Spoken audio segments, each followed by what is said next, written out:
The Early Republic, 1800 to 1815. These are our core objectives, and as with the other chapters, you should keep these in mind as you're reading the chapter to help you focus on the major events in the chapter.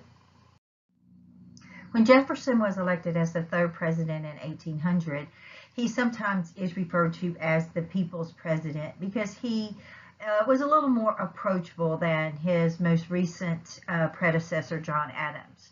This election is also often referred to as the Revolution of 1800 because not only did the Republicans win control of the White House and the presidency, but they also won a majority in the House of Representatives and in the Senate. So the Republican Party will be in control of all three branches of the government. And we see that as a political rival, the Federalist Party does begin to dissipate. It's not going to be a true rival politically for the Republicans after the Revolution of 1800. Now, the election of 1800 also, if you will remember from our previous chapter, had ended with a tie in the Electoral College, which threw the election into the House of Representatives, and there was quite a vote in the House of Representatives. Remember, it took 35 ballots before they could decide on Jefferson as the president. So we've had two contested elections, 1796, where we had the president being from one party and the vice president being from another, and then the election of 1800 with this tie in the Electoral College. So when the new Congress convenes in 1801, they decide that we need maybe to reform the method of selecting the president, and so the 12th Amendment is passed. The 12th Amendment states that the electors in the Electoral College will name on separate ballots the person that they are voting for president and the person that they are voting for vice president. So we'll no longer have this number one vote getter is the president, number two is the vice president. And hopefully this will rectify some of the issues that we've had in the first two contested elections. What we have seen happen since the passage of the 12th Amendment is really what we see today is when we have the presidential candidate will name a running mate. And so they run really as a package deal that this person is running for president and this person is running as his vice presidential candidate. But when they vote in the Electoral College, they do still vote separately. One is for president and one is for vice president. As stated on the previous slide, the Republicans won control of the White House and the legislative branch in the election of 1800. But the Federalists are not going to go out quietly. There is a lame duck period between the election, which is held in November, and at this time, that lame duck period lasted until March when the new government would take over. So this leaves us about 4 months for the Congress that was in place to pass acts, and they are going to pass an act to leave the Federalists in charge of the judicial branch. So the Federalists will still exercise a great deal of power through the judicial branch. The Judiciary Act of 1801 was passed. The Judiciary Act of 1801 first stipulated that they would reduce the number of Supreme Court justices from 6 to 5. They did this because there was a justice that was about to retire, and they did not want Thomas Jefferson to be able to appoint a Republican justice to that position. So it stipulated that when that person retired, that the number of justices would be reduced to 5. They also increased the number of federal circuit courts, and they also increased the number of federal district courts. And the idea here was that they would appoint good Federalist judges to all these new district and circuit court positions. And federal judges are appointed for life. they can retire, but they don't serve a specific term. And so they felt that by appointing good Federalist judges to all of these positions, we could get a good Federalist interpretation of the Constitution rather than a limited Republican interpretation of the Constitution. So in this 4-month period after this Judiciary Act is passed, John Adams has the huge task of filling all of these judgeships and getting them passed through the Senate, because the Senate does have to approve judicial appointments to federal judgeships, and then getting those judges in place. Because there were so many positions to fill with all of these new judgeships, it went all the way to the wire. The very last day that John Adams was in office, he was signing commissions to grant these new judges their right to sit on the bench in these courts. And the people that received their commissions on these before the time ran out are duly appointed, and they get to assume their judgeships. But there was a group whose commissions were signed at the very last minute, really, of Adams' presidency, and their commissions are all signed, but they are not delivered to the individuals that are supposed to hold those judgeships. Those people are often referred to as the midnight appointments. This becomes a big deal because those individuals cannot assume the judgeship. They cannot sit on the bench unless they actually have this paperwork, this commission that gives them the authority to sit on the bench. So this happened at midnight. John Adams is going out of office. Thomas Jefferson is the new president. So when Jefferson comes into the presidency, these commissions for these judges are sitting on the desk, ready to be delivered. They've been approved, they've been signed by his predecessor, and they're ready to be delivered. Well, he orders his Secretary of State, James Madison, not to deliver the commissions. And he's doing this because he wants to appoint his own people to these judgeships. So this is going to bring us to a situation of who has the authority. Does Jefferson have to deliver these commissions? He doesn't believe that he does. He wants to appoint his own people.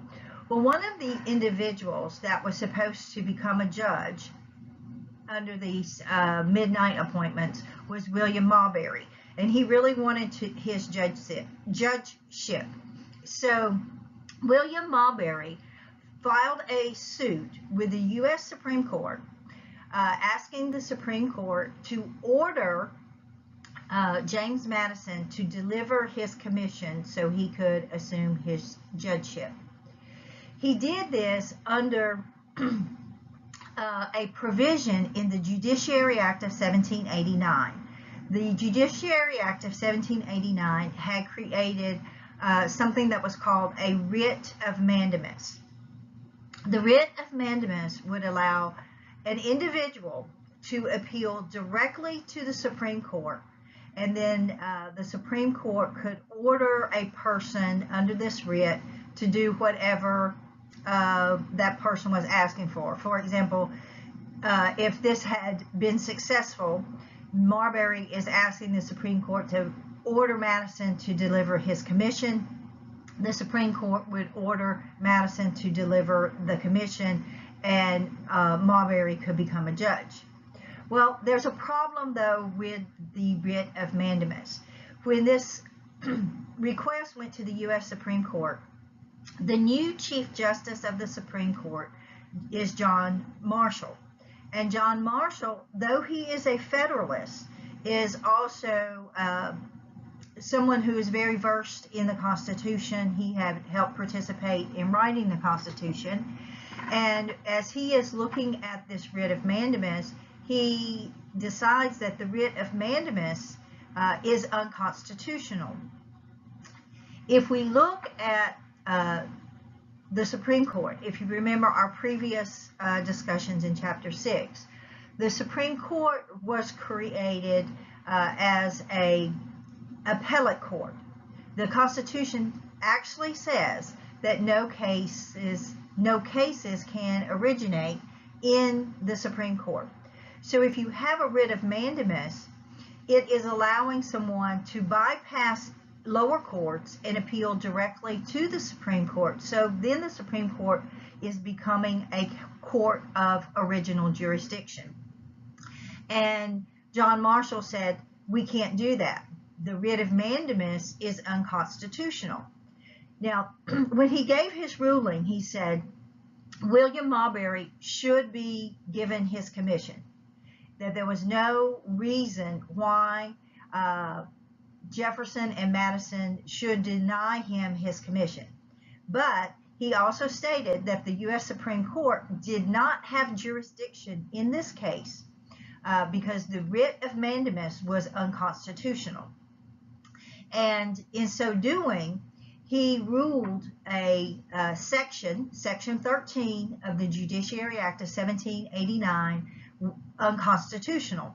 This is very big because ruling an act of Congress unconstitutional, or in this case just a portion of an act of Congress, is called judicial review. This is the first time that the Supreme Court exercises the right of judicial review.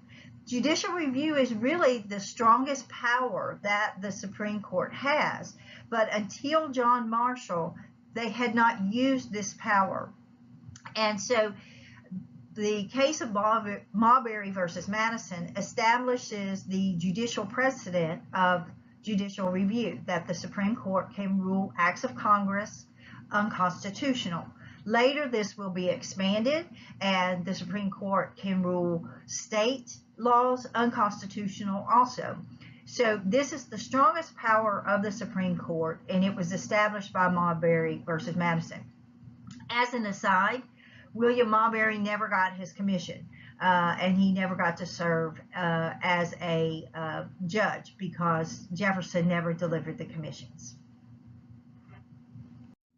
Jefferson will also be involved with several foreign policy endeavors during his administration, and one of the very first one comes right after he assumes the presidency in 1801.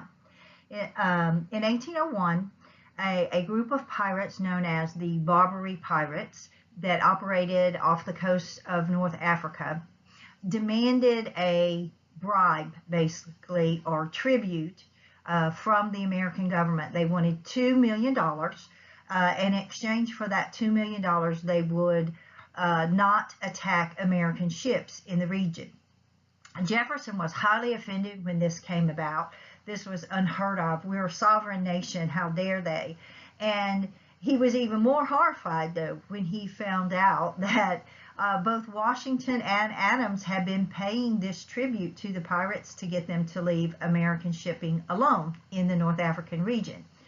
But Jefferson refused to pay it, and when Jefferson refused to pay the tribute, Tripoli, which was the little country in North Africa that the Barbary Pirates operated from, Tripoli declared war on the United States. So from 1801 to 1805, the United States will be engaged in the war with Tripoli.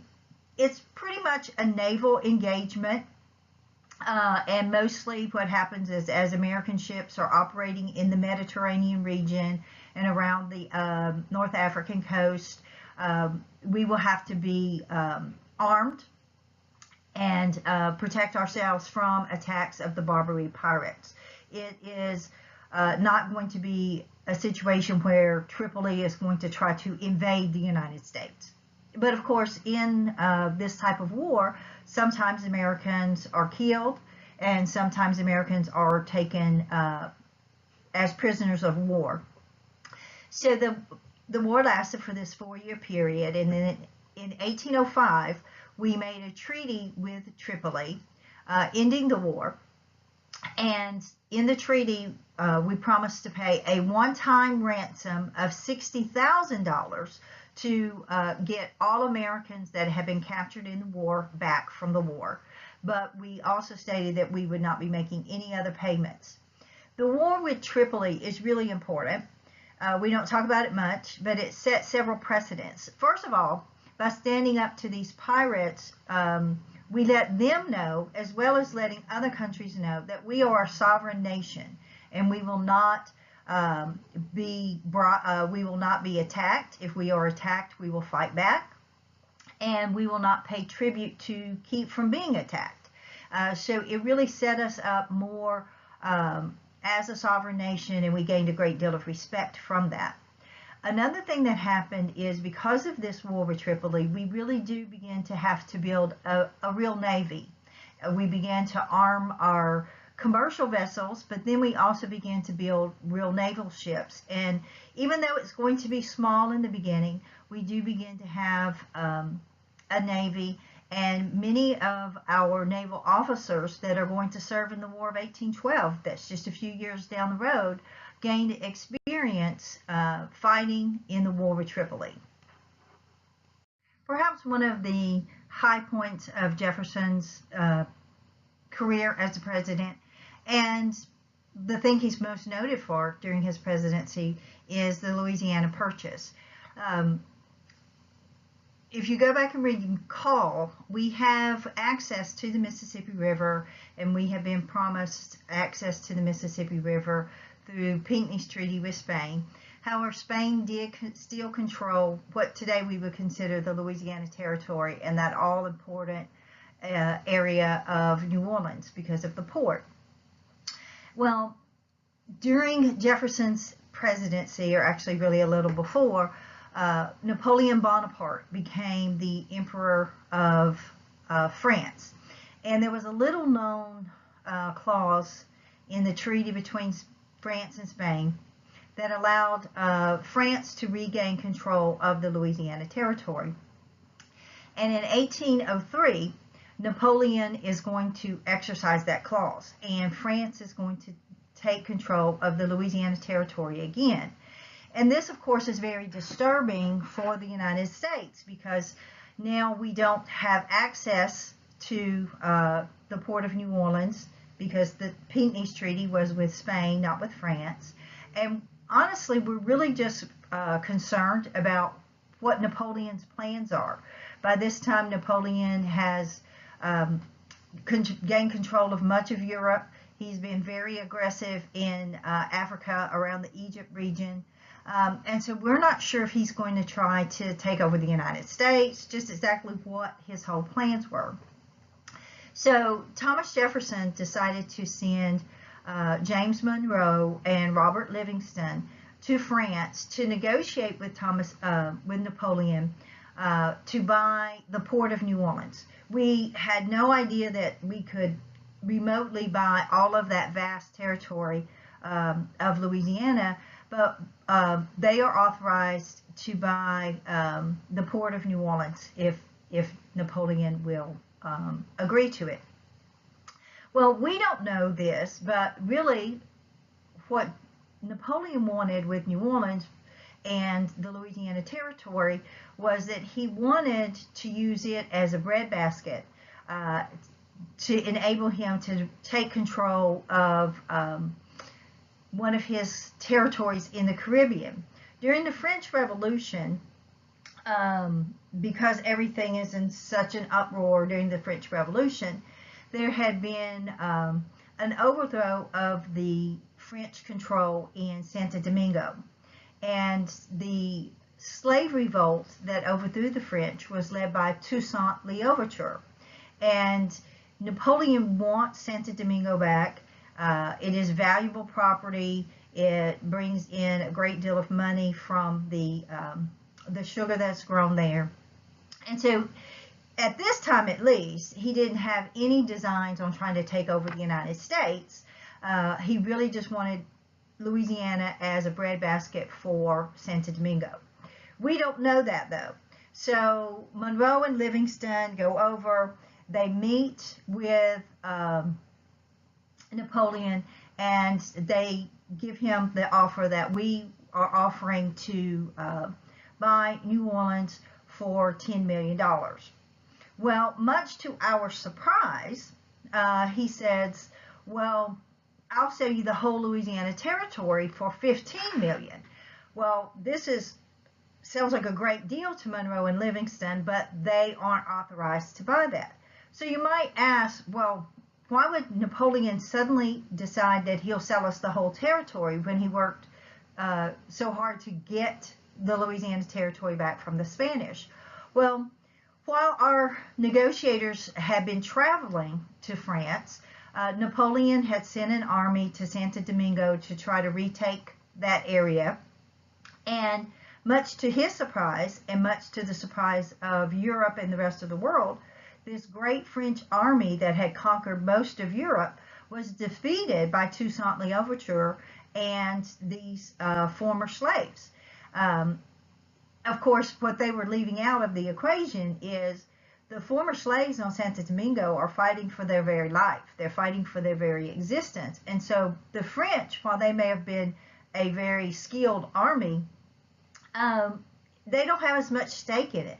And so once Napoleon lost to Toussaint Louverture, and he wasn't able to regain control of Santo Domingo, he doesn't want Louisiana anymore, but he could use the money because he's planning on restarting his war with Great Britain.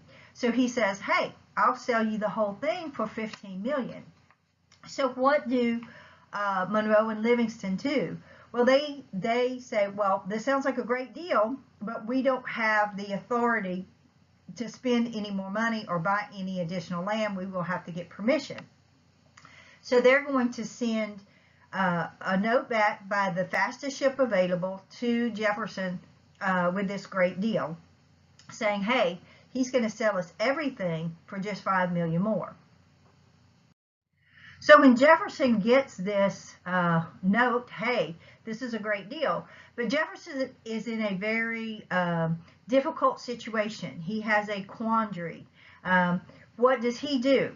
He recognizes that it is a very good deal, but remember, he's a strict constructionist, and he believes that he needs to get permission from Congress before spending any more money to buy any more land. And so that's what he wants to do. But his advisors tell him, no, you don't have time to do that. You don't have time to go back to Congress and get their permission, because it could take weeks in order for them to give you permission. Napoleon could change his mind tomorrow. We have to get word back as quickly as possible.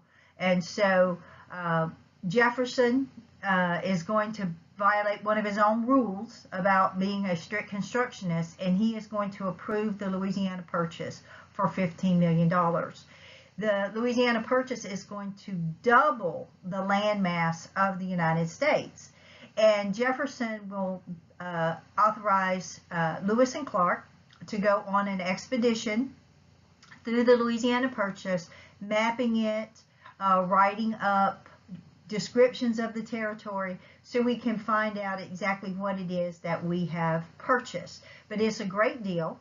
When you look at $15 million for all of the amount of land that we got, it works out to being about 3 cents an acre. So that's a very good deal for some of the best land in the United States.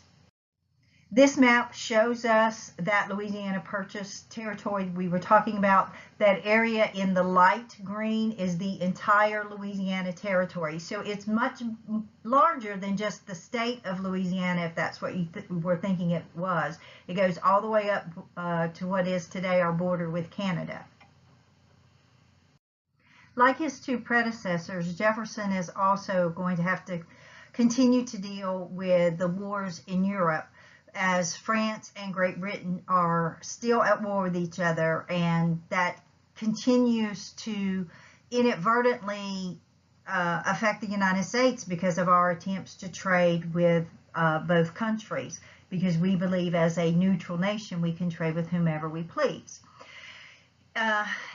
During Jefferson's administration, the French adopted what became known as the Continental System.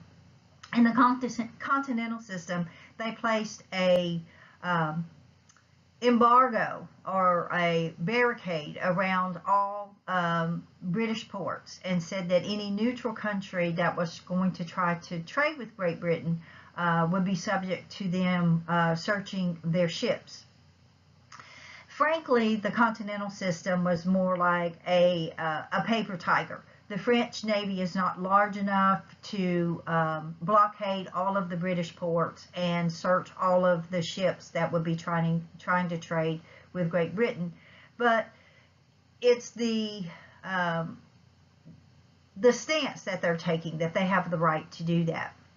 The British will also pass the what became known as the Orders in Council, where they will also blockade all of the French ports and prevent neutral countries from trading with the French.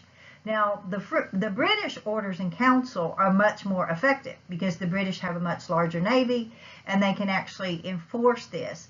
And so what begins to happen as American ships are traveling across the Atlantic and trying to trade, once again, our ships are being stopped, American cargoes are being seized, and in the case with the British, American sailors are still being impressed, taken and forced into service for Great Britain.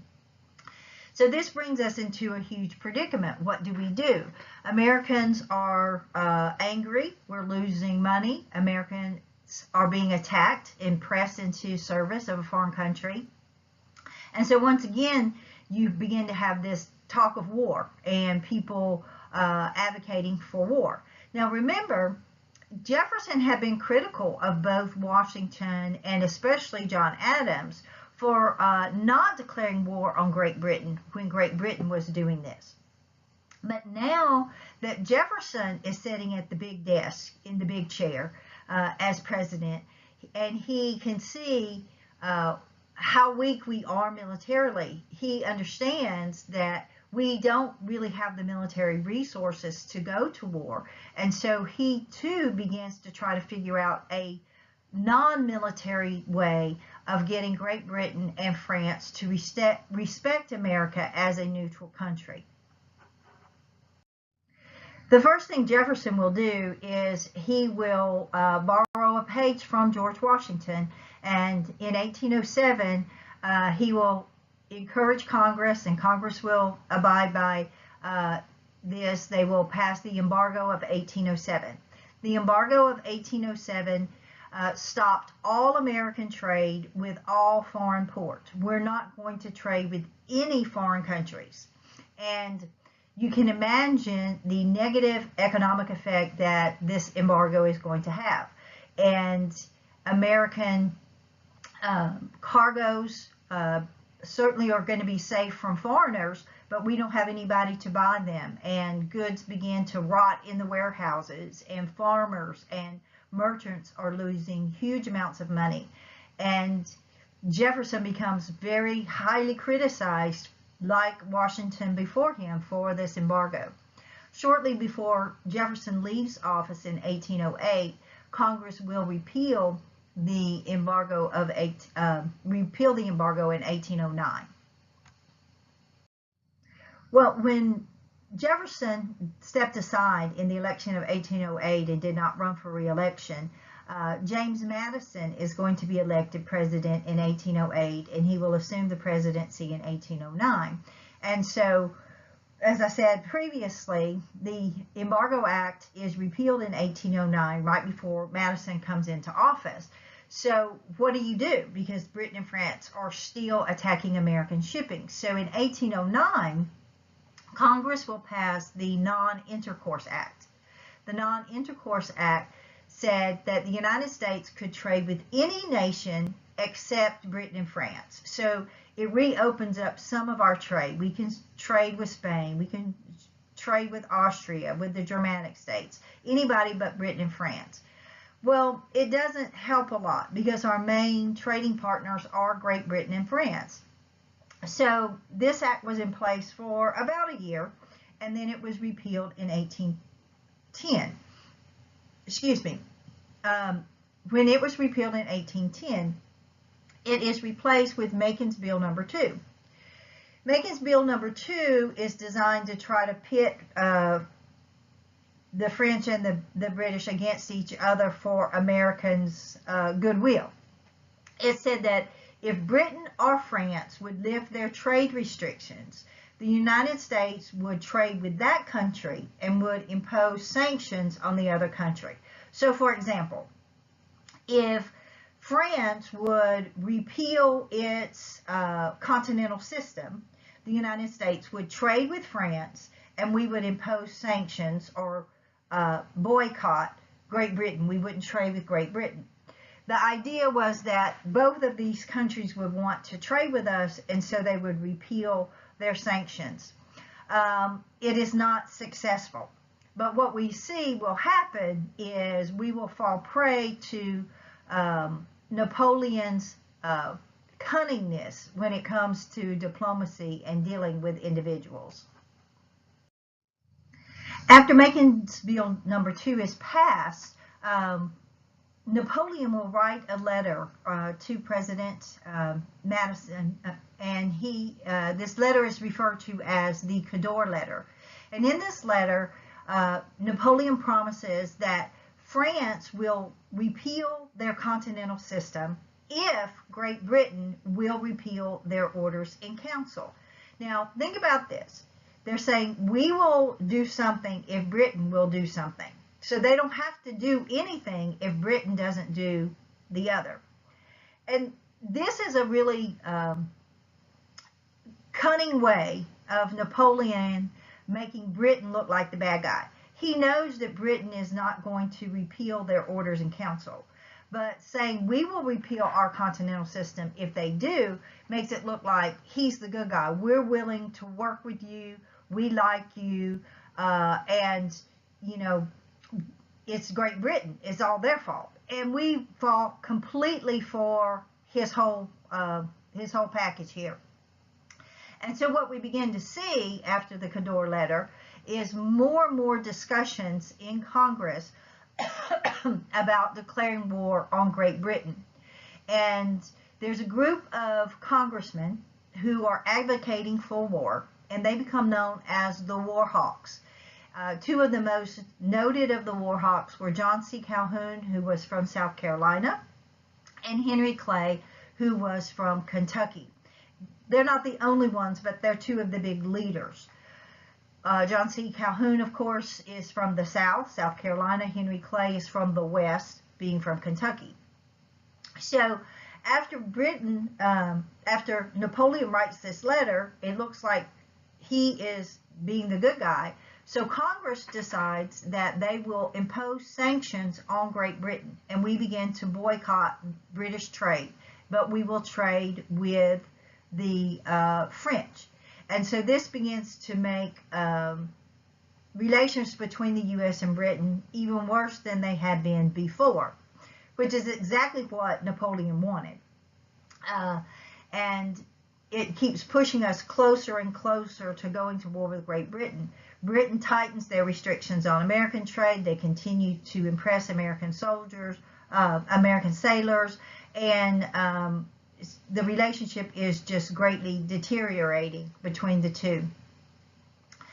Now, everyone in Congress is not advocating for war. Congress is very much divided on the war issue. New England and much of the North is against the war.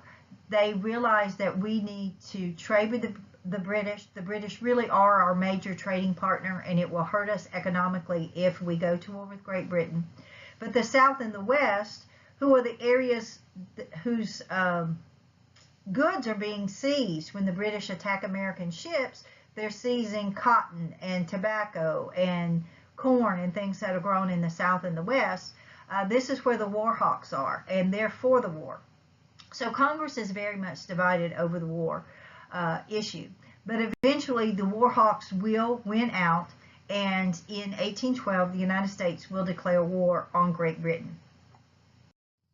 Now that we've declared war on Great Britain in 1812, we have to prepare for the war. And finances is one of the biggest problems that we're going to have in the war. We don't have a great deal of money at this time. We're not a wealthy country. So the first thing Congress will do is pass a new tariff to try to raise money through import taxes. Unfortunately, we're at war with our major trading partner, so the tariff is not going to bring in a lot of money. that forces us into borrowing money through selling war bonds.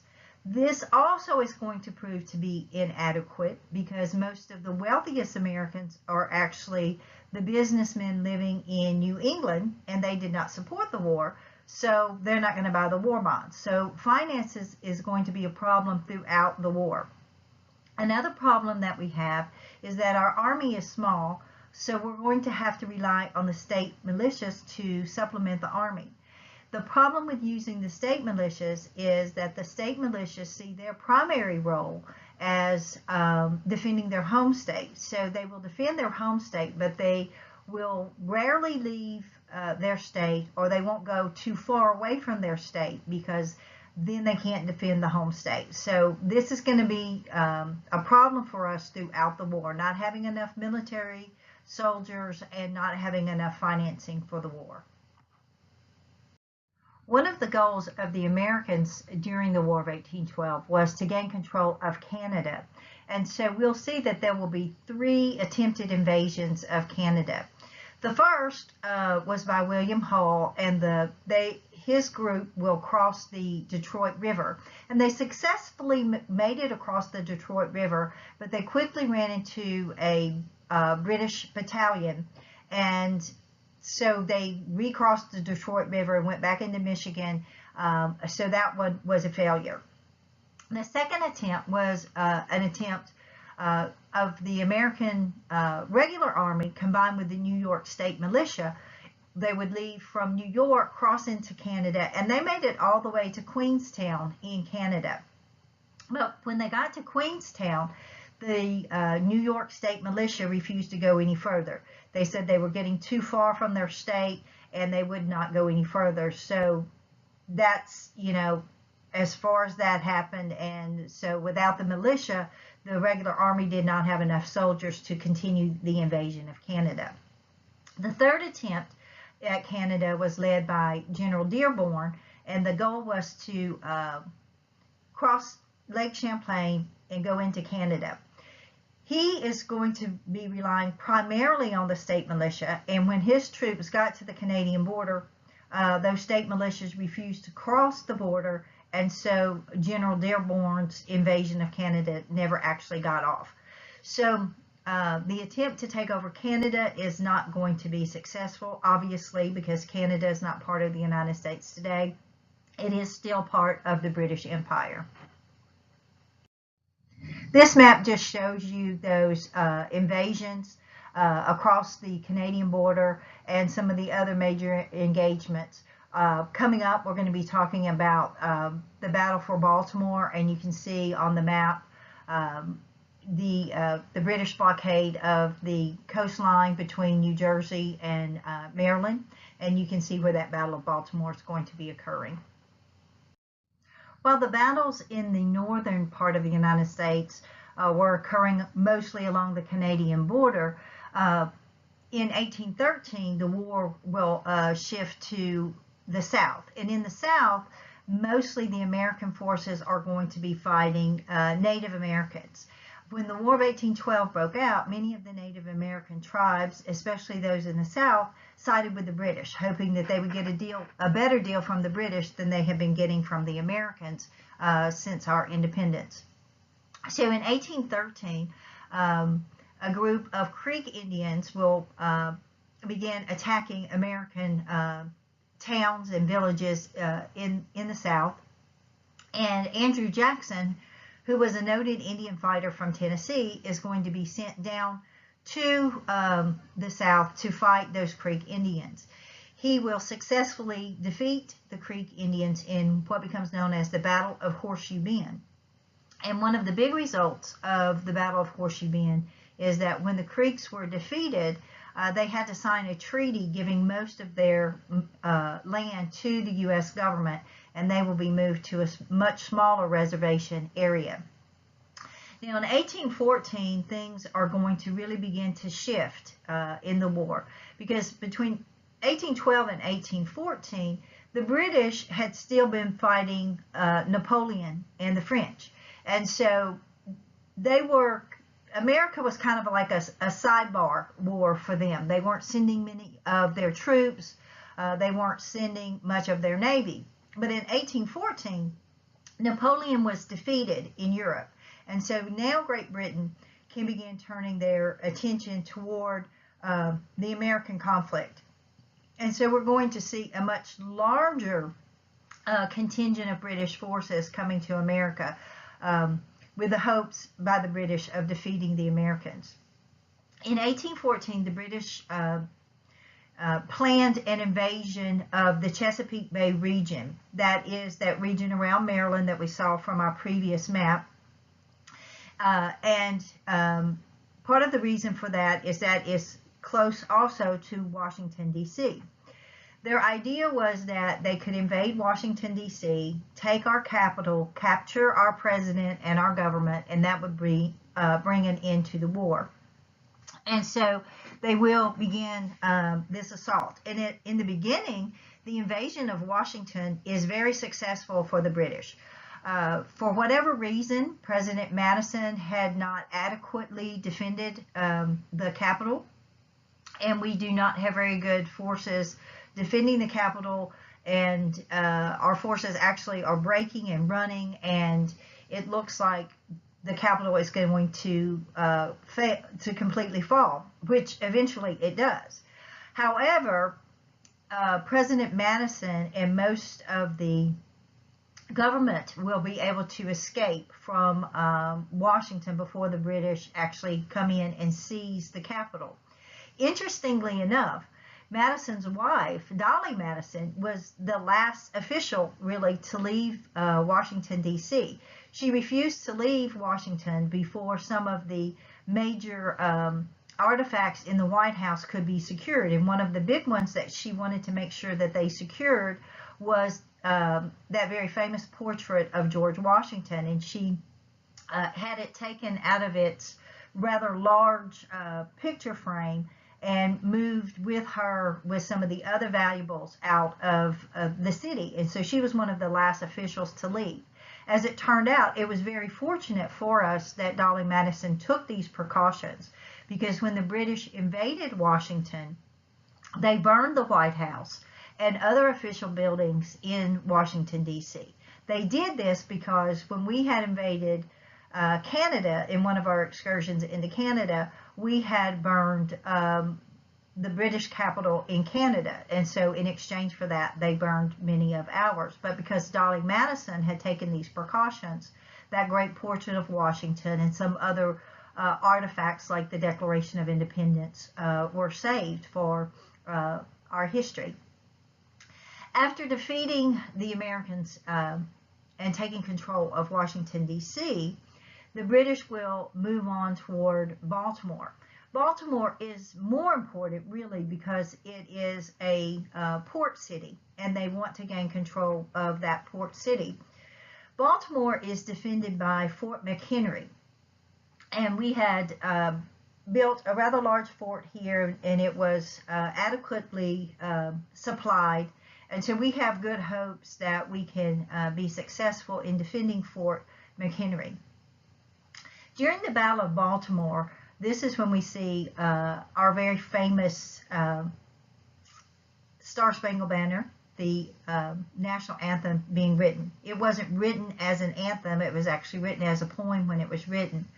The way this unfolds is Francis Scott Key, who was a notable attorney in Baltimore, went out to the British ships in the harbor to negotiate a release of some American POWs that had been captured.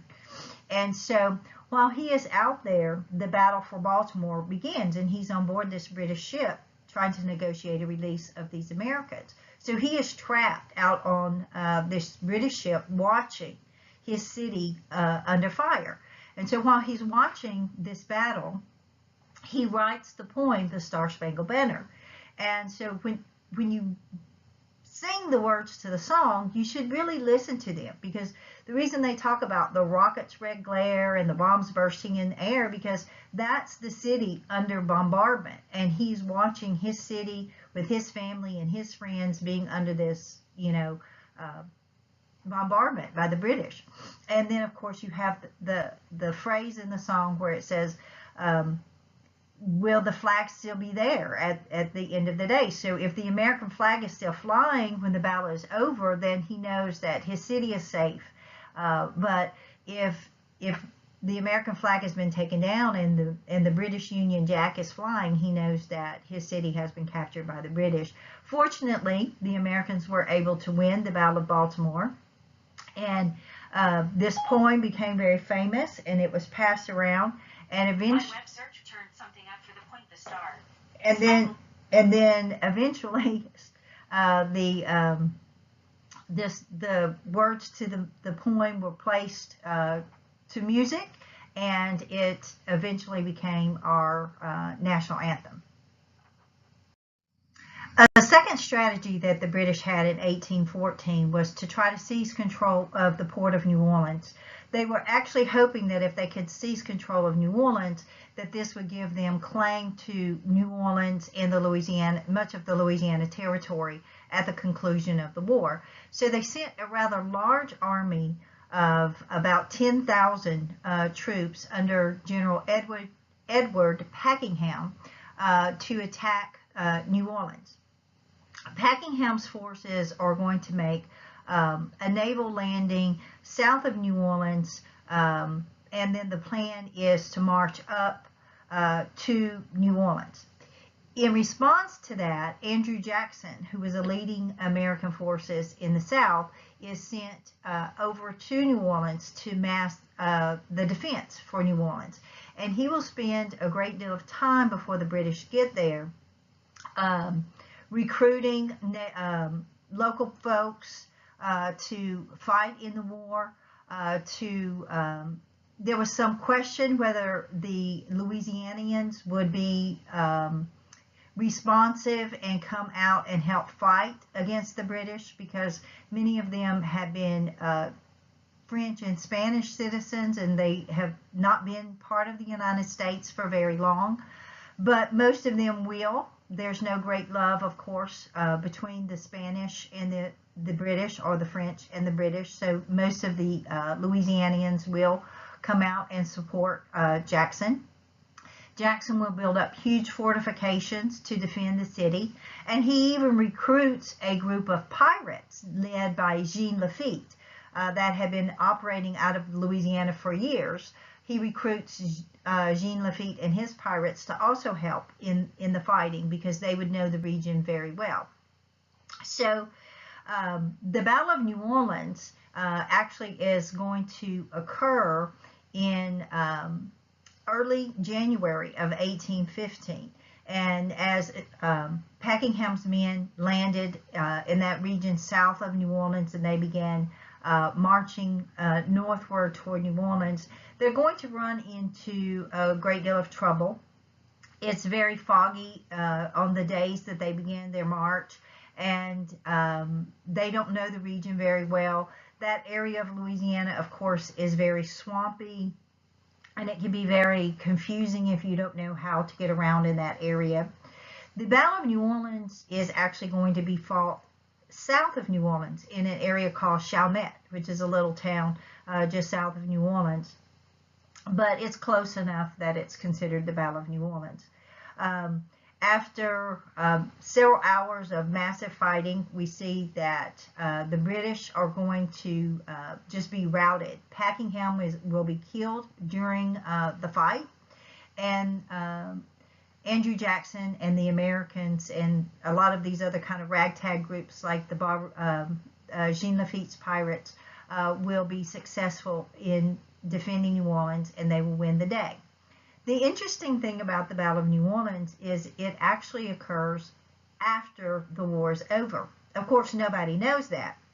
But 2 weeks prior to the Battle of New Orleans, the British and the Americans had signed the peace treaty to end the war. So sometimes people say, was it even worth it to fight the Battle of New Orleans? Well, in many ways it was, because military historians believe that if the British had won the Battle of New Orleans, they would have tried to go back on the peace treaty and renewed the war. But they didn't win. We won. And so even though it kind of doesn't count, in a way it did still kind of count because it kept the war from being renewed. Another thing that we see after the Battle of New Orleans is it really brings Andrew Jackson to prominence. He had gained a little fame by defeating the Creek Indians the prior year, but what really brings him to great national fame, which eventually will help him become president, is being the hero of the Battle of New Orleans. Shortly before the peace treaty to end the War of 1812 was signed, some of the New England states held what became known as the Hartford Convention. Remember, New England had not been supportive of the war, and as the war had began to really infringe more and more on their trade and hurt them economically, they had become more and more opposed to the war. And the Hartford Convention was actually a convention to begin discussions of secession for these states to actually leave the Union and create their own little country and then make a separate peace with the British. Fortunately, the Hartford Convention was not successful. Most of the states decided that they did not want to secede from the Union. But what we see with the Hartford Convention is the very first discussions of secession. So it didn't really come from the southern states. It came from the northern states. This idea that if you don't like what the government is doing, that your state can leave that government. And so we're going to have that legacy. Another legacy is many of the other regions, like the South and the West, feel like the New Englanders have been unpatriotic because they have discussed leaving the country and making a separate peace with the British. The peace treaty that ended the War of 1812 is the Treaty of Ghent, because it will be negotiated in Ghent, Belgium. The peace treaty basically has one provision, and that is status quo antebellum, which just means that everything will go back to the way it was before the war. Status quo, the way it was, and antebellum meaning before the war. So the peace treaty did not solve any of the issues that led to the war. It made no mention of rights of neutrals or anything else. So oftentimes when we look at the War of 1812, people say, well, it was really kind of a tie because it did not solve any of the immediate issues. But and that is true. It was, in that sense, a tie. So soon after the war, we're going to have to deal with some of those issues in separate agreements. And one of the issues was how to deal with our border between the U.S. and Canada. And so the Rush-Bagot Agreement will be signed between the U.S. and Canada. The Rush-Bagot Agreement states that we will have an unfortified border between the United States and Canada, that there will be a few naval vessels along the Great Lakes, mostly for policing, to make sure that there's not smuggling activities going on, but those vessels are not there to keep Americans out of Canada or Canadians out of America. And so we have this unfortified border, which sends a really strong signal that we're going to have peaceful relations with our Canadian neighbors who still belong to Britain. A few years later, we're going to sign the Commission of 1818, because one of the lingering problems that we had was, what is exactly this border with Canada? And so they established the border with Canada in writing, that it would extend along the Great Lakes all the way to the Rocky Mountains. So the Rocky Mountains was the western border, because west of the Rocky Mountains belonged to Spain at that time, not the United States. And so we will extend from Lake of the Woods all through the Great Lakes to the Rocky Mountains. And so we established that border. When we look at the Treaty of Ghent and the War of 1812, we have to say, was the war actually worth it? Because it was a tie, because it really didn't settle any of the major issues that we had with the British that we'll have to settle with these other agreements, and then later we'll still have to address things like the rights of neutrals. It's interesting to note that the War of 1812 in many ways is America's second war for independence. It is the last time that we go to war with Great Britain. After the War of 1812, Britain really recognizes that the colonies are forever gone, and they need to just establish a peaceful relationship with us, trade with us, be friends with us, and that's what has happened. And over the years and the decades and the centuries, we have seen that friendship with Great Britain has become stronger and stronger. And in many ways, Great Britain is our strongest ally. They're the person that the country that we can always rely on, and they know that they can always rely on us. Like happened in World War I and World War II, they needed us to help defend them from German aggression in those two wars. So the war put aside really pretty much forever our negative feelings for the British, and we've grown closer and closer together. The war let other countries know that we were strong enough to take on the British a second time, and maybe if not win, at least hold our own. We didn't lose. And so the war is significant because it does truly establish America as a sovereign nation, and it does establish this very long-standing friendship that we have with Great Britain that lasts well into the 21st century. And that concludes our Chapter 7.